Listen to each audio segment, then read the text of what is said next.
Hey everybody, it's me, John Lorden, and I'm back with Brain Scratch, and this is actually our third episode going into the mysterious case of Elisa Lam. And if you haven't seen the first two, please check those out. The first one is kind of an overall summary and some ideas about what might or might be going on with the case.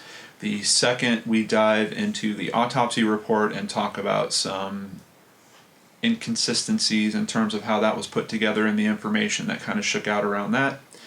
And in this one, I wanted to spend some time on the video, and I did a lot of research looking into some issues that appear to exist with the footage of her in the elevator, which we showed a little bit of in the first episode, but if you want to see it for yourself, there are plenty of people that have posted it on YouTube. Just do a quick search for Elisa Lam elevator video, and I'm sure you'll come up with the full, at least many options for the full 3 to 4 minute video. So real quick, we're starting here at CTV News in Canada, and they had a few nice timelines about kind of the events and how they unfolded. This is a real simple timeline, but this is just back in 2013.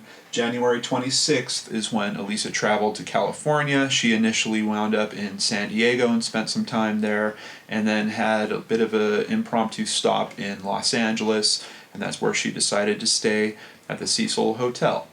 On January 31st, that's when she was last seen at the hotel. I believe she was also seen at a place called the Last Bookstore, and her family notes that she didn't contact them that day, and that's very strange because she was in contact with them daily up until that point.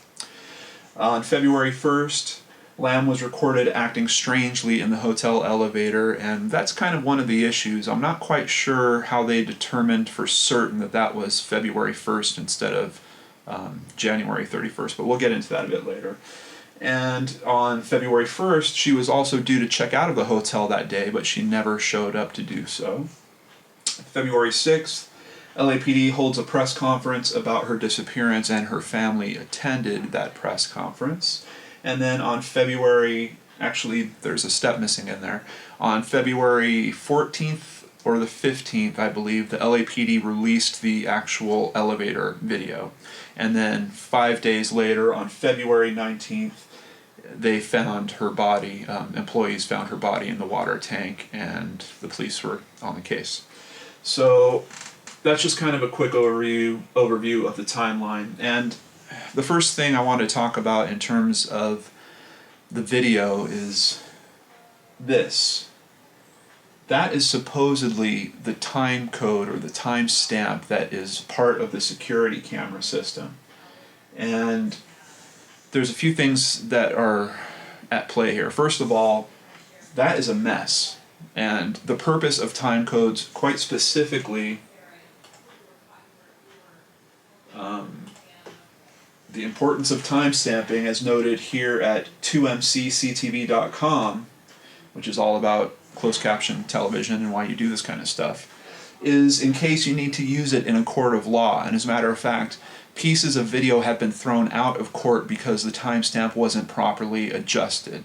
So it really strikes me as extremely odd that the timestamp is so damaged and muddled up down here. Now, what could have potentially happened, I'm thinking, is the Cecil Hotel is an old hotel. Perhaps they're using an old video system in there, and maybe videotape was converted digitally to this format, and in that process, this font got funked up. But this is, my gut's telling me it's more than that. This is seriously, seriously messed up.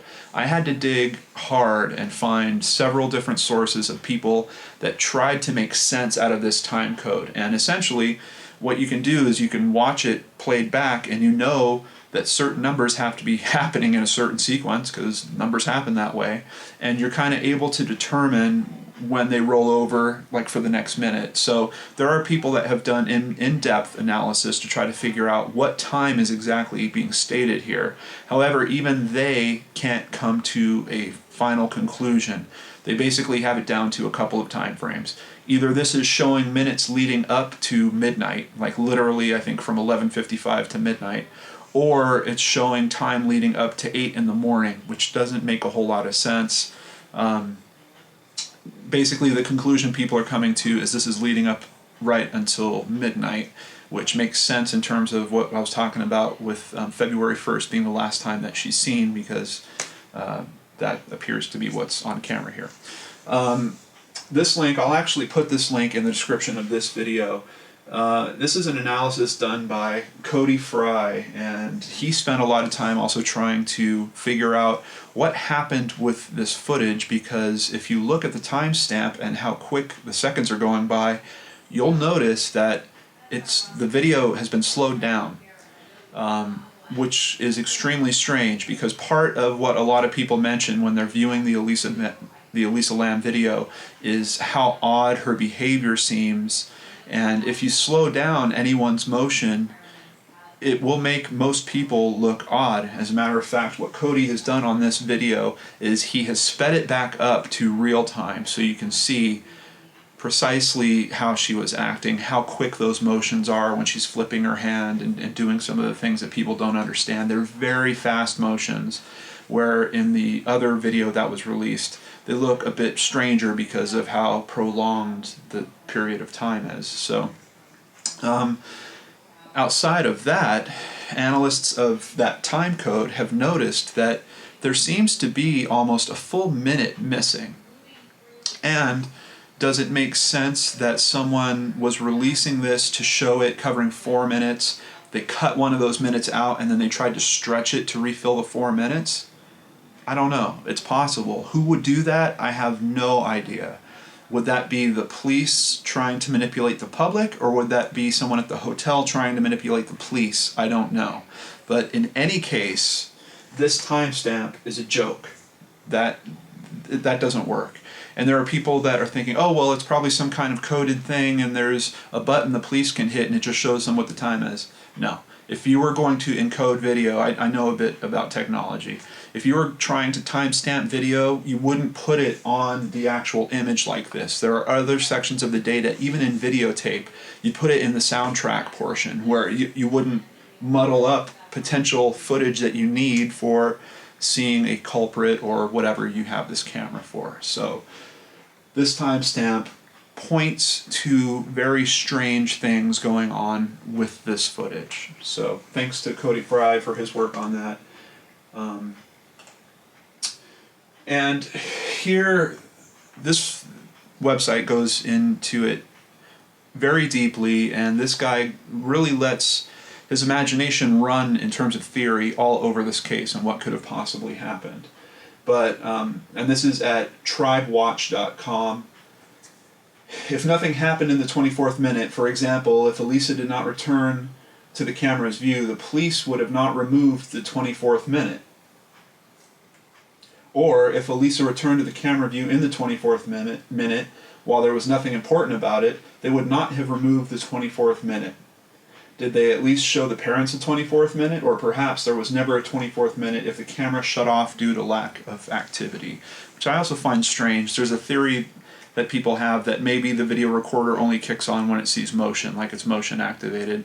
I used to manage stores. We used video recording systems. They did not work like that. It would run all the time.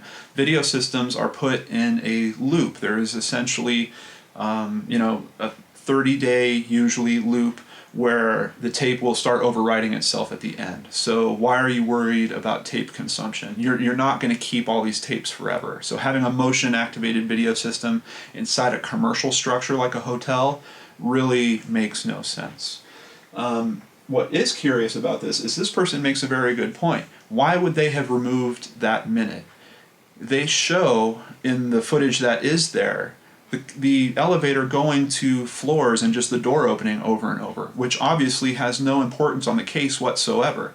So at least the appearance of the video being released complete seems to have been attempted because they show all this ancillary footage that doesn't need to be there. Quite honestly, why didn't the police edit it and say, here is the 30 seconds that we have of Elisa in the elevator, or the minute that we have of Elisa in the elevator acting strange, and trim the rest of it off? Something is the mentality of how that video is put together and released in its entirety, but not quite entire, is very, very odd. So you can check out tribewatch.com. Like I said, this guy goes all over the place and he really lets his imagination run in terms of theory. But if you're interested in this and really want to try to find the truth, that's the only thing that we can do, is really explore these theories and try to rule them out one by one.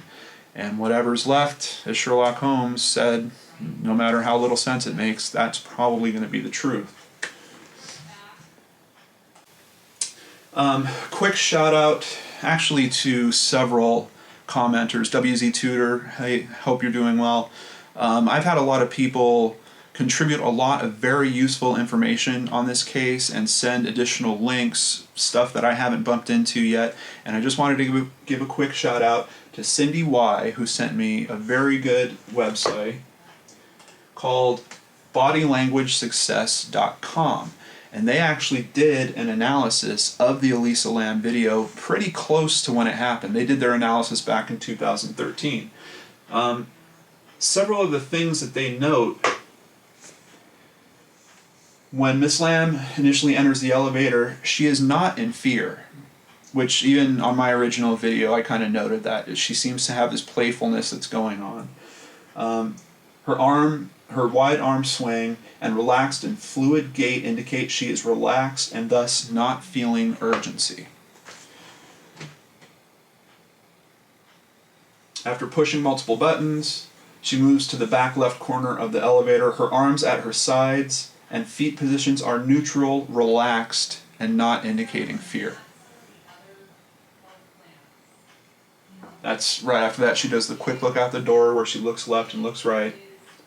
She then retreats to the left wall of the elevator, moves into the left corner, and her hands adopt the fig leaf configuration, and her feet are close together. This is consistent with anxiety, a lower confidence, beta emotional tone. The body language does not by itself indicate fear. So once again, maybe she was playing with someone, maybe there was someone else there that she was trying to scare once they got in the elevator or something like that. Miss Lam jumps out of the elevator. It's a quick two-step maneuver and has a playful quality to it. Once again, it seems like she's playing. For a second or two, Miss Lam's feet splay wide, while her hands are still in the fig leaf nonverbal. This wide stance signifies greater confidence and is not consistent with fear. Thus, the simultaneity of these two nonverbals signals some level of emotional dissonance. This is the most important image of the series. For about 16 seconds, Miss Lam displays an elbows out, laterally with armpit exposed and behind the head, hair preening display. This was, at least for some time, performed bilaterally. The movement, as she reaches up to begin this extended preen, was fluid, slow, and deliberate, which is very important. This display cluster context is a strong and highly reliable indicator of sexual interest. Once again, I have this feeling that, like, if she had a guy that she met at the bar or something that night, there's some playfulness going on here. The person of her interest is either present outside the elevator or she is actively thinking about this person. My gut keeps leaning towards there being someone outside the elevator. Some people even speculate that you can see an extra foot in some of the footage. It's really hard to tell. You know, all of a sudden a black pixel or two is on the screen. It's only there for, a piece of a second. I really don't feel like it's hard enough evidence to say that there's another person in the footage. But I do have a feeling that there was another person in the hallway. Here we can see both hands and arms retracting from her extended preening sexual display as she turns to go back to the elevator. You can see she's once again up touching her head. She steadies herself as she walks back in the elevator. This, coupled with her slow gait, suggests either lightheaded symptoms, vertigo, or a relative emotional extreme. There have been some people that think she might have been given some kind of date rape drug. There was even a supposed ecstasy expert that took a look at the footage. And they say it's possible, but with her winding up in the water tank thing does not seem very likely if she was on a party drug, unless she was led there by somebody. The other thing to note is they keep talking about the timing of these displays, and I don't know if this website was aware that the video had been slowed down, as we pretty much are certain of now with the video that Cody Fry did. This elbow forward bilateral hair adjustment behind the ears is a nonverbal sign of Miss Lam dialing up her alpha. This manipulator, adapter, pacifier indicates she is trying to be more assertive or courageous. This is in distinction to the sexual display noted above. Notice her elbows are not pointed out laterally but held closer to her body. So she's trying to be strong.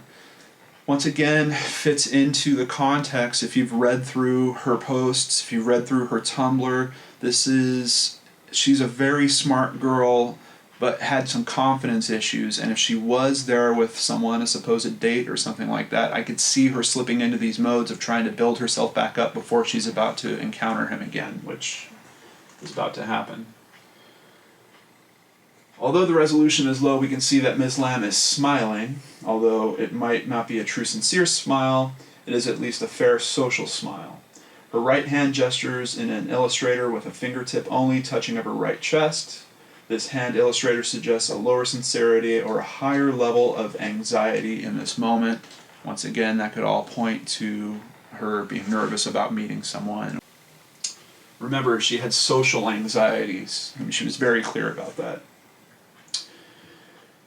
This is where we get into her arms really flailing around. A series of fairly dramatic nonverbal illustrators takes place later in the video. This may be part of the body language of a conversation taking place with someone who is out of view, or perhaps is sort of a rehearsal for an anticipated upcoming conversation interaction, or as many have speculated, possibly could be due to narcotics. It almost looks at one point, according to them, like she's playing a game of charades in this shot. In this image, her right foot goes up on her toes. She does this several times. This is body language pattern that indicates a significant level of excitement and optimism, also common with joy. At the very end of this video, her elbow briefly elevates up and out laterally again in a shorter repeat of the sexual interest preening. In conclusion, they feel like Miss Elisa Lam is playing a game of hide-and-seek or something similar in this video. And although at times she plays some anxiety, there is no indication of fear. There's definitely an element of play present here. It is, of course, possible that narcotics are influencing her behavior. Of particular importance is she's putting herself on sexual display. While what is seen here may have no connection with her demise, if the events in this video occurred just before her disappearance, it strongly suggests that the person to whom she is attracted may have knowledge of, contributed to, or be responsible for her death. Another point I want to make here, I did not realize until I did this research that she was actually on the 14th floor when the elevator was capturing all this. For some reason in my mind, I just assumed that she was in the lobby trying to either get away from someone or go up to her floor. But apparently she was on 14 and hitting levels that were below her. Some people also note that in the sequence of buttons she's pressing, she's actually hitting the door open button last. So she's actually asking the elevator to keep its door open. And the doors seem to stay open for a period of 2 minutes, which some people have confirmed is actually true for that specific elevator. If you hit the door open button, you can sit there with a timer, and apparently the doors will stay open for 2 minutes.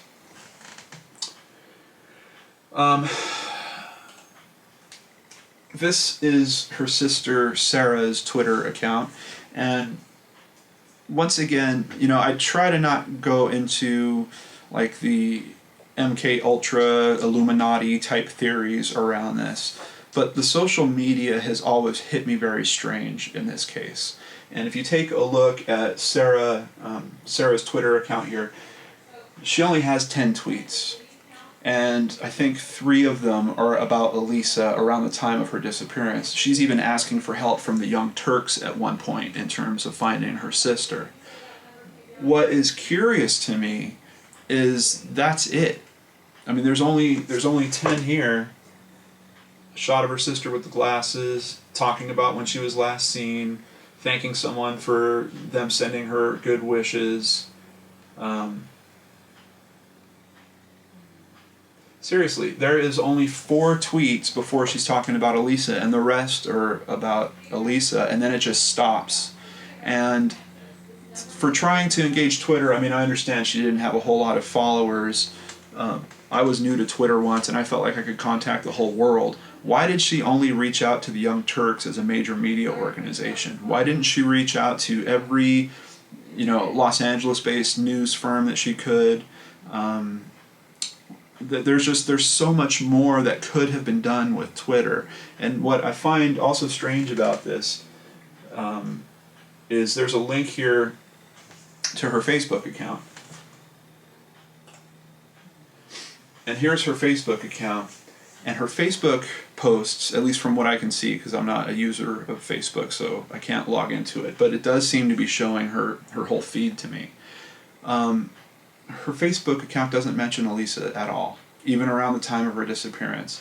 What's stranger, and once again, I keep saying I'm really trying not to go into crazy, there's a code being issued to the Illuminati through this instance. What's stranger is this. There's actually a post from her about doing some work at a place called the Cecil Green Park House, and this was posted literally 3 days before Elisa disappeared. Just really, really odd to me. There's been a lot of weird name connections. If you want to see more of those, watch my first video.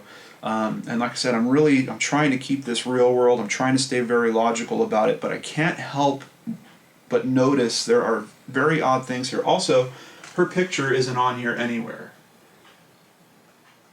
I believe that these are a model. That's not her. If that's supposedly her, then that is definitely not the same Sarah Lam that is in the police footage where Lieutenant Teague is talking with her family.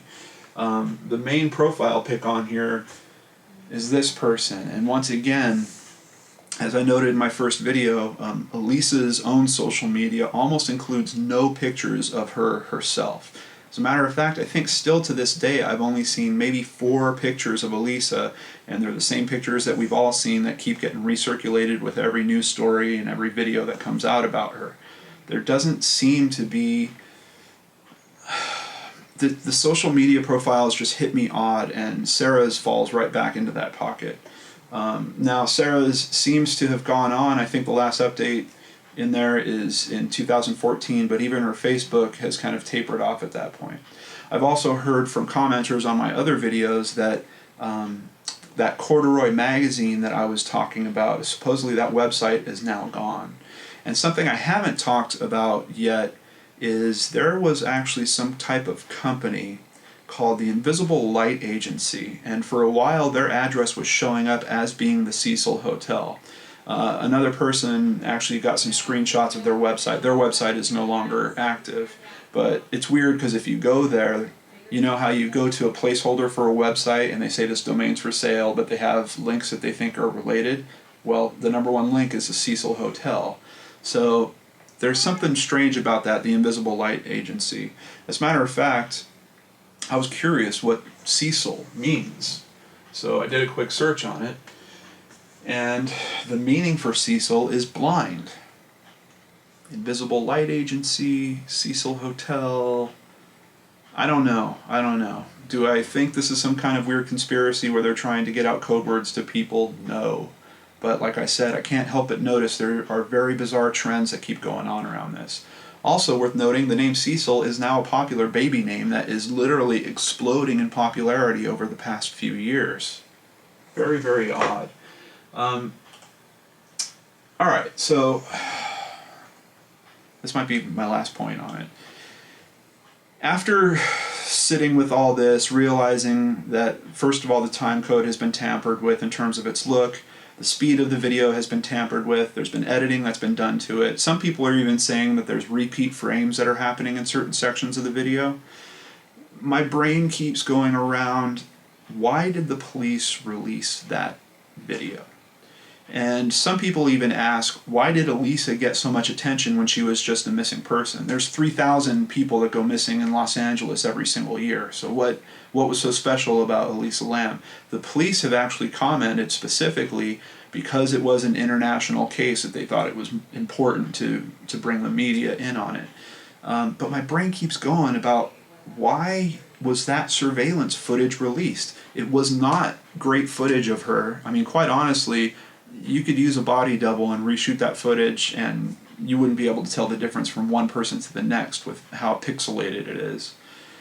And usually closed caption footage is released for a specific reason, like it shows a perpetrator that they can't identify, or it shows a person going off in a direction where they're not sure where they went. There's usually a very clear-cut reason why the police issue this type of footage. As a matter of fact, to try to test that, I did a search on police release footage in Google, and I just wanted to see what came up, and I looked through a few pages of it, and in every single case you can tell specifically why the footage was released.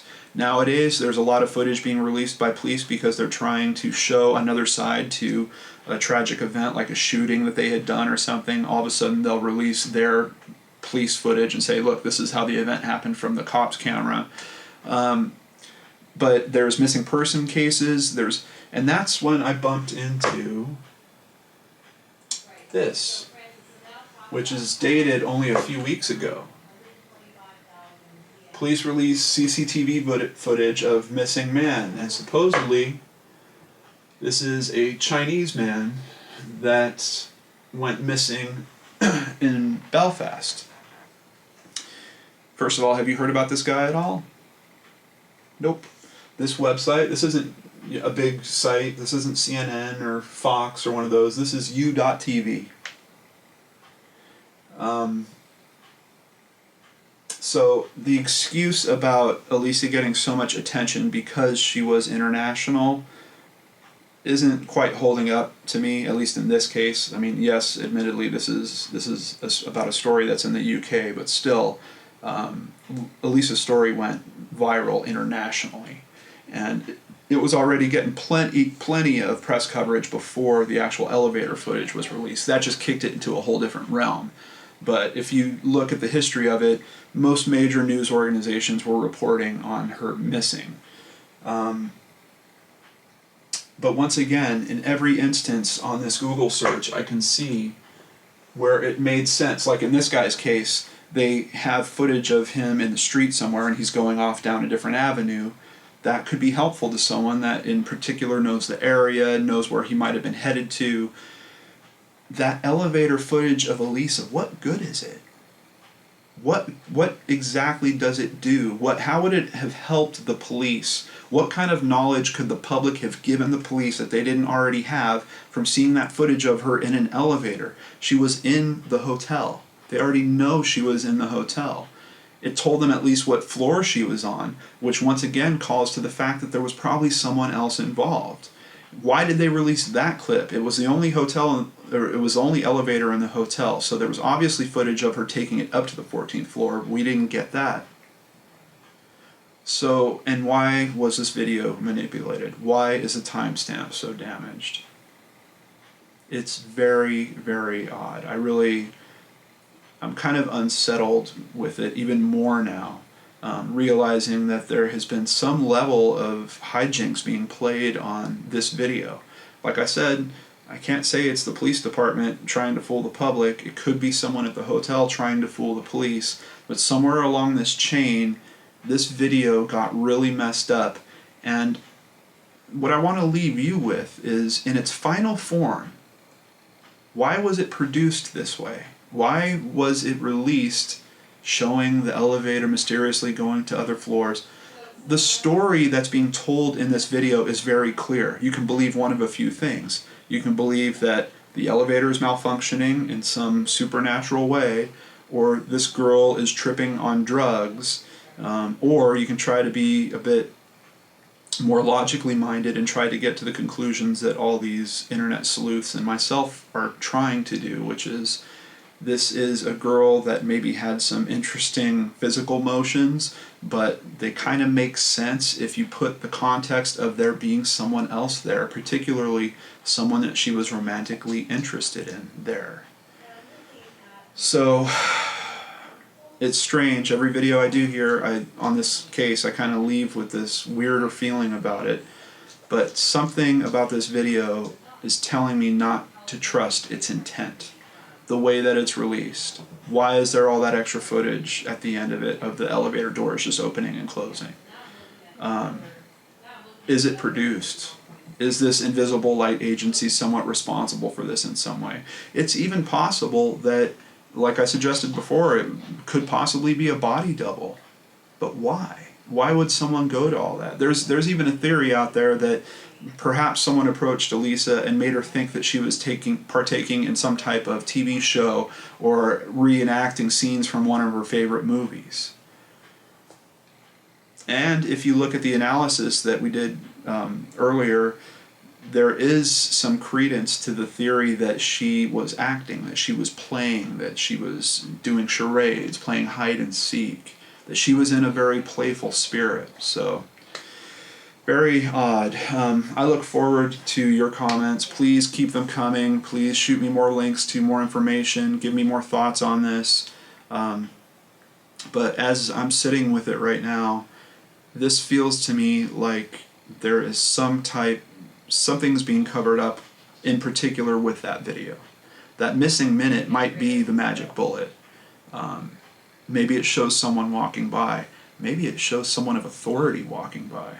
I have no idea. Maybe it shows a hotel employee walking by. I don't know. But for some reason that video was manipulated in some way. And I feel like we're being manipulated in a big way. And that doesn't make me feel good at all. So, thank you so much for checking this out. I hope it stirs up some thoughts or feelings within you and you do a little of your own research on this. And whatever you find, please come back here, drop a comment to me and let me know. There are so many people interested in what happened to Elisa. There are still new stories being written on this. I saw one as recent as December 2014. The public is not happy. We're really not happy with what has happened here, and we're not going to let it go. As a matter of fact, I even found the email address for the agent of Jeremy Lovering, who is the guy that's going to be directing The Bringing, which is the Sony film based on Elisa Lam. And I basically asked his agent to please forward the email to him if at all possible. And in the email, I'm asking him all these questions about, look, man, this was a botched investigation. I know you guys want to make a supernatural movie and have fun with that, but please do the right thing and use the attention that you're going to get around this case as a springboard for hopefully helping the truth come out. If that means reopening this investigation, possibly with another department to try to find out. I mean, it's weird. I'm back to where I was in the first video. This could have some type of cover-up that's going on within the LAPD. Maybe not that, the LAPD murdered Elisa Lam, but maybe that they didn't handle the case right and they're trying to make sure that their boots don't look too dirty. I don't know. It's very, very, very odd. Anyway, I wish you all health and happiness, and I will catch you on the next Brain Scratch. Take care.